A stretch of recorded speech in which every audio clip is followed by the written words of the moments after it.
The Steve Freeman Podcast is brought to you by artistdevelopmentacademy.com, the number one resource for aspiring singers, songwriters, and producers to get the access, information, and guidance you need to be successful in the modern music business. Members get an all-access pass to our entire library of online courses taught by hit songwriters and producers, engineers, label executives, publishing company executives, plus a brand new course is added every single month. You also get access to our weekly and monthly members-only live stream events to be able to ask questions from industry insiders regarding your specific career, and you get full access to the members-only forum where you can find co-writers and collaborators from around the world, share your work for positive feedback, and get the support of a growing creative community of songwriters, singers, artists, and producers just like you.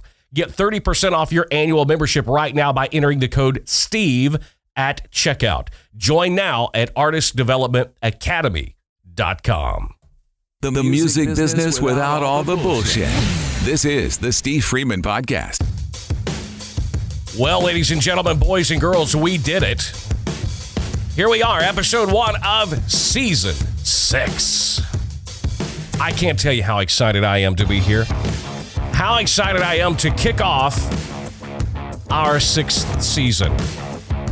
I have big plans for this season. As I said in a few episodes ago, we will be changing the format up ever so slightly because there are more things that interest me other than just the music business, and I want to get into those things. We've got some amazing interviews lined up for this season. We're going to have some frequent guests that stop by, some new elements to the show, and I'm really looking forward to it. So welcome in, and thank you for being here for season 6. Don't forget to rate, review, and subscribe to the podcast. If you're listening on Apple Podcasts, leave us those coveted 5 stars and leave a written review, just like this one from Alexander Butler. He said, new listener, love the podcast, rated us 5 stars. Hey man, just recently started listening to your podcast, but I'm going through at least 4 a day. It's really great info, especially being an artist trying to learn the tools of the trade. Very helpful and insightful. Andrew, thank you so much for leaving a written review. And if you would like to have your review featured here on the podcast, all you have to do is, by God, leave one. Everything we talk about today, any links will be located in the show notes section of the podcast. You can also find them at my site, thestevefreeman.com, where you can also right now take my artist development masterclass for free. Right there on the homepage, you click to join, and you can do it. It's absolutely free. You're going to learn a ton. It's going to take you about 4 to 6 hours to get through it. That's how detailed it is, but you can find all of that information at thestevefreeman.com. And if you're not already, be sure, follow me on social media at thestevefreeman everywhere. I'm on Instagram the most. I get a lot of DMs and messages from you guys. We're going to start featuring some of those and answering those questions as well right here on the podcast. If you do follow me, please shoot me a DM and make sure that you let me know that you did so that I can follow you back. Yes, folks, season 6, I'm very excited. This has been a crazy, busy week in the Freeman household. Number 1, we now have 2 teenagers in the house. 2 teenage girls. My youngest daughter, Chloe, turned 13 yesterday. And I gotta say, I can't imagine being 13 years old and having a birthday during everything that's going on with the pandemic and the coronavirus. But she was a trooper. She's doing great. We had donuts delivered in. So we'll see how the rest of the weekend goes. But I wanted to especially send out a special happy birthday to my unbelievable and beautiful daughter, Chloe. Baby girl, the world is yours for the taking. You are the most beautiful. You and your sister, I swear to God, are the most beautiful people, and your mom that I have ever known. And y'all are all 3 far more better individuals and human beings than I could ever aspire to be. So Daddy loves you so much. The other thing that's been complicated and been going on in our household is the big move.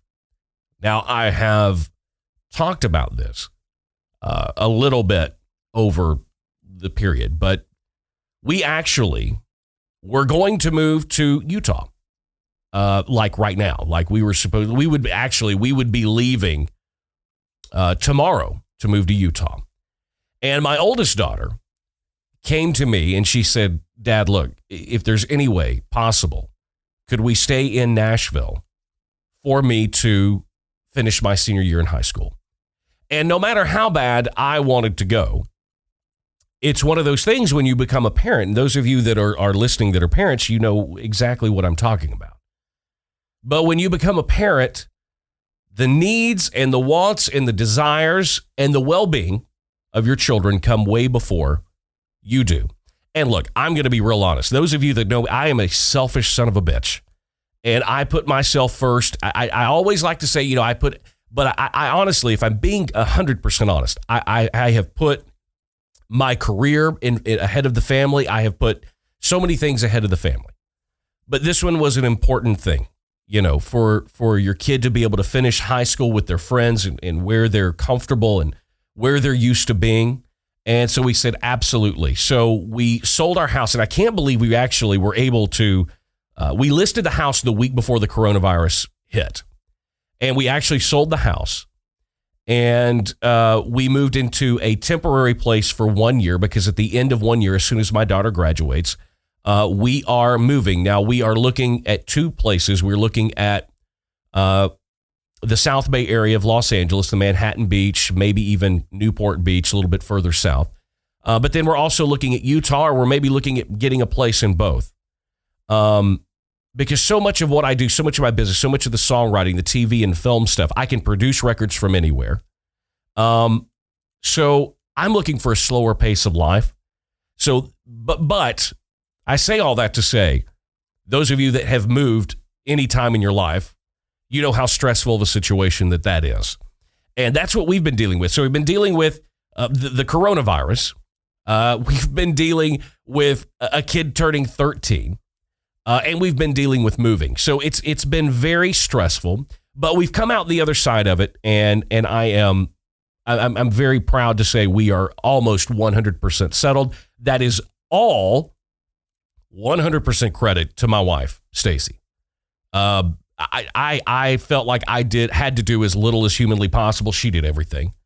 And for those of you with amazing women in your lives, you know just how valuable they are. So yes, it's been a little bit of a stressful last couple of weeks in the Freeman household. I've been trying to plan out and schedule things for season 6 of the podcast, and that's been going great. But I have been a little, sidetracked. My mind's been 1,000 other places. Before we get into the main thing that I want to talk about today, which is the business of being you, and this is going to be, I think, one of the most important episodes that we've ever had, because I want to change your mindset. I want to change the way that you think. And I think if we can do that, we're going to be productive. But one of the things that I want to talk about, just real quick, is I want to see if you guys have noticed this the way that I've noticed this. Fear has literally taken over the world. And I don't know about other countries because I don't live there. But I know here it's very difficult to get on social media because people use fear as a tool to control. Now, that's a business thing. That's a life thing. It's people use fear to control situations, to control people. And I know for me, over the last couple of weeks, the fear or the being afraid factor of this whole coronavirus thing has started to wane a little bit. It has started to dissipate just a little bit. And I don't know about you, but I've noticed that as that fear has started to go away a little bit, I stopped watching the news briefings. I stopped watching the president's press conferences and all of that because it's just negative. And I'm convinced they have no fucking clue what they're talking about. I don't trust a single one of them. And that's not being political on one side or the other of the aisle. It's just I don't trust anyone. I don't trust the government. So but follow me here and see if you've noticed this. But and it's been the last 2 weeks to me that I've seemed to find that people are getting less and less afraid. People are getting sick and fucking tired of being in their house. Everybody wants to get out. Everybody wants the businesses to come back, start making money again, and get back to normal life. That paired with all of this other stuff coming out about a lot of what we've been hearing and being told is complete bullshit. That's just, honestly, it's one way to look at it. But over the last couple of weeks, I've noticed that the fear is starting to subside. And what's been so evident and transparent to me is that as that fear subsides, there starts creeping up other things, almost like there's a group of people that are sitting in a room somewhere and going, okay, holy shit, people aren't as scared of this thing anymore, so we need to start coming up with other things for them to be afraid of. I swear to God, and I'm sure you've seen this, but just when we're all starting to feel normal again, now we have to worry about something called a fucking Asian murder hornet. How many of you guys have heard about this? And there's been other little things like that they keep popping up that it's okay. The fear started to go down a little bit. And all of a sudden, oh, well, the death tolls from the coronavirus are going back up. Have you seen that? Now there are these movies out there that I watched one yesterday called Plandemic. Very interesting. If you can find that somewhere, because it's being taken down. And that's the thing that if I'm afraid of anything, that's it right there. Have you guys noticed that any dissenting opinion or anything other than the status quo, whether it's on Facebook, whether it's on YouTube, these doctors that are doing their own videos and putting them out there, Facebook's taking them down, YouTube's taking them down.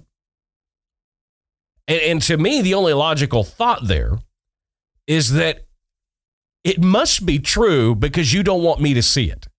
Now, they say it's the other side. We don't want, incorrect information out there. But yet the doctors and the people that are doing these videos and these shows and these podcasts, they have just as much credential as the people we're told we should be listening to. And look, we all know it's not a surprise. We don't have to act like 99.9% of politicians and everybody in our government is corrupt. Everybody, Fauci, all of them. Nobody's lily white in this whole thing. So I'm starting to get a better understanding of what's going on. And I would, my if anything, my one thing to you guys is maybe not be so fearful. We are going to come through this pandemic. Everything is going to get back to normal. But I wish that a lot of people would go and do some very valuable research on their own. Anyway, I wanted to talk about that because it's becoming, I know it's this way, and we see it in other areas of our lives, but this is almost a little too blatant. Just as we start getting comfortable and everybody, then it's something else. It's the murder hornets. It's this, it's that. It's the economy is going to collapse. And they are using fear as a mechanism to control you. Don't allow that to happen. Please do the research on your own. And I promise when you do, you'll find out there's a lot less than you need to be afraid of. I'm not saying that the coronavirus isn't real. It is very real. I'm starting to question the severity of what we've been told. Anyway, I'll leave that at there. What I want to talk about today is something that when I get asked to go speak to groups or different companies, this is usually the first thing that I start talking about. I will go around the room and I'll ask people what their name is. And I'll ask them what business they're in.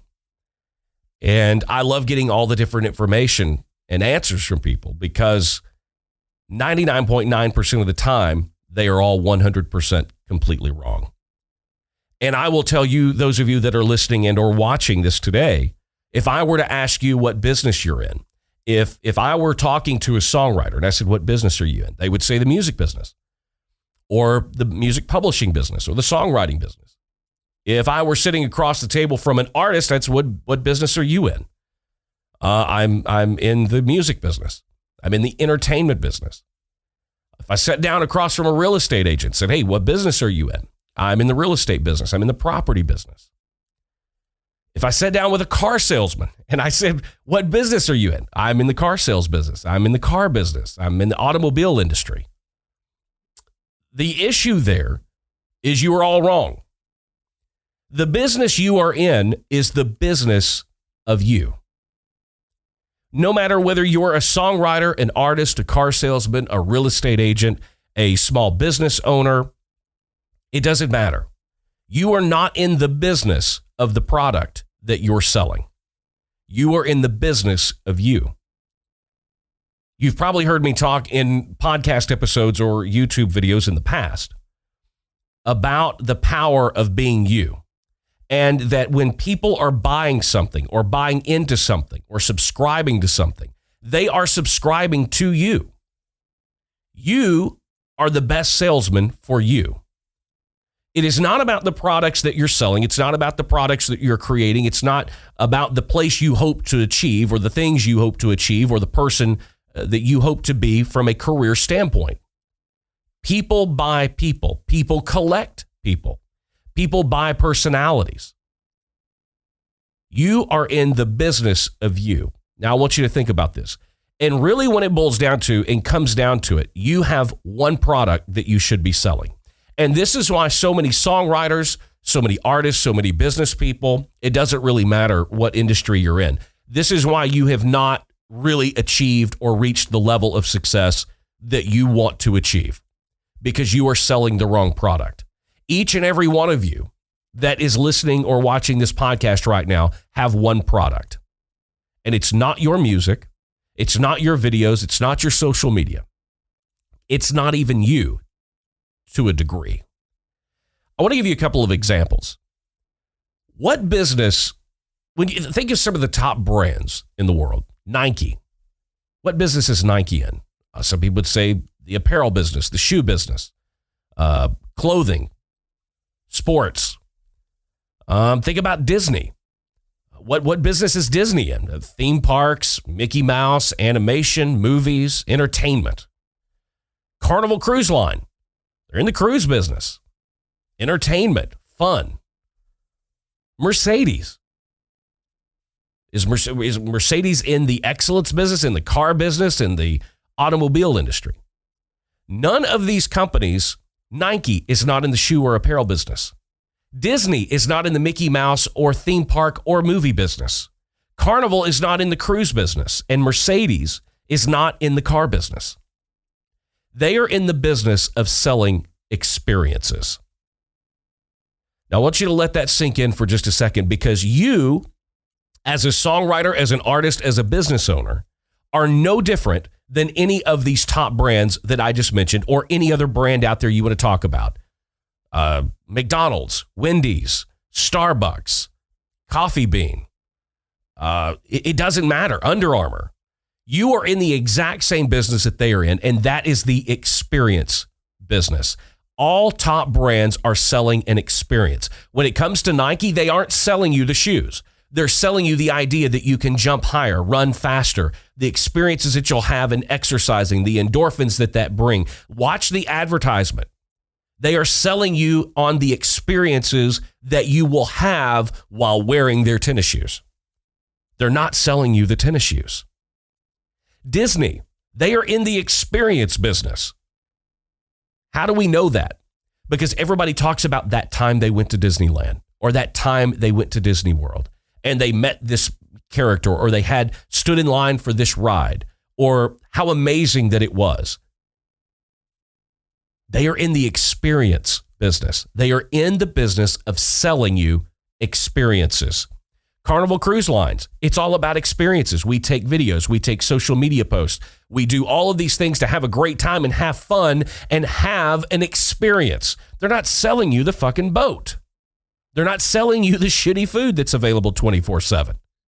They're selling you the experience. Mercedes, watch the commercials. They're not selling you a car.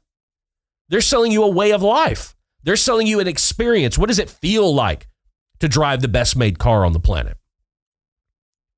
It's all about the experience.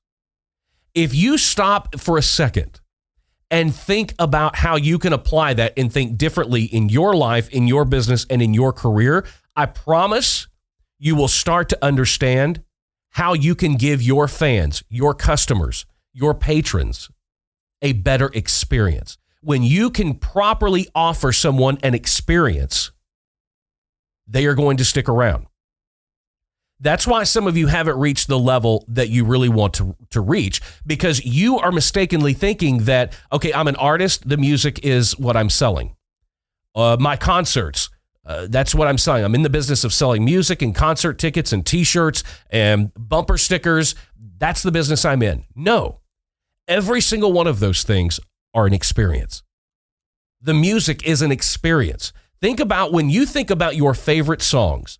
And if you don't do this, then you're 1 out of the 1 million. When you think about your favorite songs over time, you're not thinking, your brain doesn't immediately tie that to a specific lyric or a specific melody in that song. What it does, if you're honest with yourself and you think about it on face value, when you think about your favorite songs, you immediately go back to an experience that you had listening to that song. The first time, your first kiss, your first dance, your first something else, your first ride when you got your driver's license when you were 16, that first concert that you went to, that again is an experience. If you can find a way to start realizing that the only product that you have, that you're selling, is experience and experiences, you can go so much further than you are right now. When it comes to social media and you think about, I don't know what to post on social media, what gives people an experience? What experience are you trying to allow them to have through you? When you can start coming at it at a much more basic level than that and stop thinking about trying to get all of these array of products to be right, to get people to like them, think about that. You have no control. You have no idea whatsoever if somebody is going to like this song, this t-shirt, this bumper sticker, this house, no matter what business you're in. You have no control over that, and you cannot guess it because people are too fickle. But the one thing that people continually come back to, the one thing that people are craving more than anything is experiences. If you can stop for a second and rethink, reevaluate everything that you're doing from a marketing standpoint, from a business owner standpoint, again, you are in the business of being you. And your only product you are responsible for is providing experiences. The better experiences you provide, the more times people will come back to relive them. Start selling experiences. Stop worrying about selling the physical products because, again, those of you, singers, songwriters, artists, you are not in the music business. You are not in the business of writing songs. You are in the business of creating experiences. I was recently having a conversation with a real estate agent, and I was talking about this very thing. When it comes to selling houses, listing houses, people are not buying a house. When you go show a house to somebody, they are not buying that house. They're not looking for a house. They are looking for new experiences. They are looking for new memories and a new place where they're going to have great times with friends and family. And when the kids are older and they're gone to college, is this going to be a great place for them to come back home for the holidays? They're not looking at the 2x4s. They're not looking at the granite countertops. What they're doing is trying to find a home for their memories and their experiences. If you are selling a house, you are looking for a new experience because you've had all the experiences that you want here, and you can't continue to have new experiences in an old situation. So maybe your family's growing, maybe your income's gotten bigger, and so you want a bigger house or more property, or you've lived in town, but now you want land for your kids to be able to run around with. Why? You're not buying the land, you're buying the experience that will provide. If you're buying a house, you're looking for a new memory.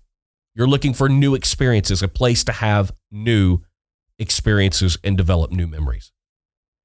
I can list any different company, any different product, anything you want to talk about, and it all boils down to experiences. When you think about the different ads that we see on TV, even Starbucks, y'all know what a freaking Starbucks addict I am. Starbucks is not their advertising, and even going in the store twice a day like I do and getting coffee is not because I just fucking love the coffee. It's the experience. It's getting to know your barista and the people behind the counter and saying good morning or good afternoon, man. How was your day? Mine was great. Hope you're doing well.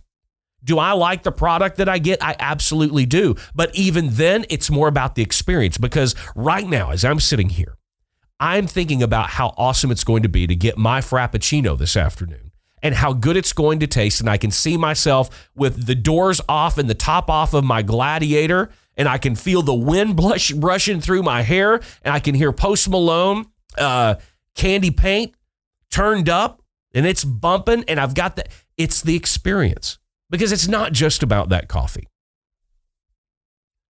Is this starting to click a little bit? If you're listening and or watching this podcast, you are in the business of you. You are not in the music business. You're not in the real estate business. You are not in the donut business or the coffee business. You are in the you business, and your only product is selling and providing an experience. The better experience that you provide consistently, the more people are going to come back. You want to grow your social media? The way to grow your social media, whether it's Instagram, Facebook, it doesn't matter, TikTok, is to give people an experience. Think about how there are more people on TikTok right now than on Facebook. It's amazing. Now, and here's the thing. I will be real honest with you. I have not really dove into TikTok real well. Why? Because I know the type of experiences that people are wanting on TikTok. I don't have that type of personality. I'm not going to get on there and shake my ass. I'm not going to get on there and make a fool of myself. But that is and are the experiences that people that are diving into TikTok are wanting to find. They are looking for experiences. If you want to grow your Instagram, for one, please stop buying fucking followers and likes. It's so obvious. So please don't do that. If you want to grow your numbers, provide people with an experience. Every time you post something, make it an experience. Don't make it about the product. Don't make it about what you think they want to see. Make it an experience. How can you involve them? How can you give them a different experience with every single post? Again, the more experiences that you offer and the better experiences that you offer, the more they're going to come back. They're going to follow you. Why? Because they want that experience. And when you scale things back and really think hard and long about you being in the business of you. Same thing goes. I was talking with this real estate agent. You don't work for a real estate company or a real estate broker. You are you. You work for you. You are in the business of you. Take me for an example. I'll use me as an example. Okay, I produce a lot of records, but I'm not in the music business. I write a lot of songs, but I'm not in the music business. What business am I in? I am in the Steve Freeman business. And the Steve Freeman business is all about providing experiences, whether that is producing great records and providing an experience for the artists themselves in the studio, creating a product. And then it's about the experience that people will then consume that product and the experiences that they will have in their life while listening to this music. Same thing comes when we were talking about writing songs. Same thing with this podcast. I'm trying to provide experiences and share experiences. So I am in the Steve Freeman business, and there are no telling how many different products that the Steve Freeman business will have. I've got my finger in everything. Television, films. I own a film production company. You guys have no idea. I own an esports team. But those are all just facets of the brand and the business of you. Remember, experiences are what people buy. People and experiences. The better experience that you can provide your fans or your customers, the more you're going to be able to grow them, the more loyal they're going to be. And in return, they will take you where you want to go and ultimately help provide you with that success level that you really, really want. Why? Because people don't crave products. People crave experiences. So give them those experiences. I'm hoping that this clicks and this makes a little bit of sense for you. Again, you are in the business of being you. Remember that more than anything. You are the business. And start doing whatever it is that you have to do to provide people with experiences that keep them wanting to come back. All right, guys, that's it. Episode 1, Season 6. Thank you guys for being here. Don't forget, rate, review, and subscribe to the podcast. Leave us 5 stars. We have a guest coming up. On today's episode, we were supposed to be talking with Ken Matza, the general manager of 1RPM Digital Distribution Company. But Nashville, I swear to God, I don't know who we pissed off up there. But we had the tornadoes a few weeks ago, and then we got hit with the coronavirus, and then storms came through earlier this week and have knocked half the city out of fucking power. So Ken texted me and said, hey, can we put this off? We don't have power in our house, and NES is saying it could be up to 2 weeks. So we have rescheduled that for an upcoming episode, maybe one day next week, and we'll get to that because that's going to be a great conversation about digital distribution, the do's, the don'ts, and how to create great experiences for your fans. Guys, I hope you have an awesome weekend, and we will see you back here Monday morning for another episode of the Steve Freeman Podcast. Until then, guys, keep being creative. Keep pressing the boundaries. And there's nothing wrong with being independent. Guys, see you in the next episode. The Steve Freeman Podcast. Available now on iTunes, Apple Podcasts, iHeartRadio, Google Podcasts, and everywhere else you get your podcasts.